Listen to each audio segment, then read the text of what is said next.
जिल्हा परिषद आणि पंचायत समिती सार्वत्रिक निवडणूक 2026 उद्या दिनांक 9 फेब्रुवारी रोजी मतमोजणीचा प्रोसेस आपण केली जाणार आहे। मतमोजणी जुनं शासकीय धान्य गोदाम क्रमांक 2 इथे होणार आहे। एकूण 27 टेबल हे ईव्हीएम मशीनची मतमोजणी होणार आहे आणि 9 टेबलवर टपाली मतमोजणी होणार आहे। मतमोजणी आपण 2 टप्प्यामध्ये घेणार आहोत।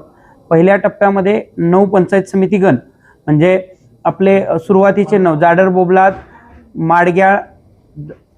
माडग्याळ उमदी करजगी संख गिरगाव आणि तिकोंडी दरीवडची आणि मुचंडी या पहिल्या 9 पंचायत समितीची पहिल्या टप्प्यामध्ये 6 राऊंडमध्ये आपण मतमोजणी करणार आहोत आणि पुढच्या 6 राऊंडमध्ये उर्वरित 9 पंचायत समिती गण आहेत त्याची मतमोजणी आपण पूर्ण करणार आहोत।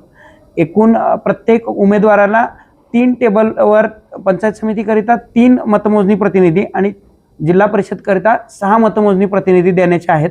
तर ते ज्या पहिल्या टप्प्यामध्ये जे आहेत 9 पंचायत समितीगण त्यांनी पहिले 10 वाजता बरोबर ते सर्व प्रतिनिधी आपल्या इथं पोहोचतील याची व्यवस्था करायची आहे। उमेदवारांना आणि त्यांच्या प्रतिनिधींना ओळखपत्र देण्याची देखील कार्यवाही सुरू आहे। ज्या ज्या उमेदवारांनी प्रतिनिधींचे ओळखपत्र राहिले असेल त्यांनी आता 1 तासामध्ये पूर्ण। ताज्या बातम्यांसाठी पाहत रहा संघर्ष माझा जत।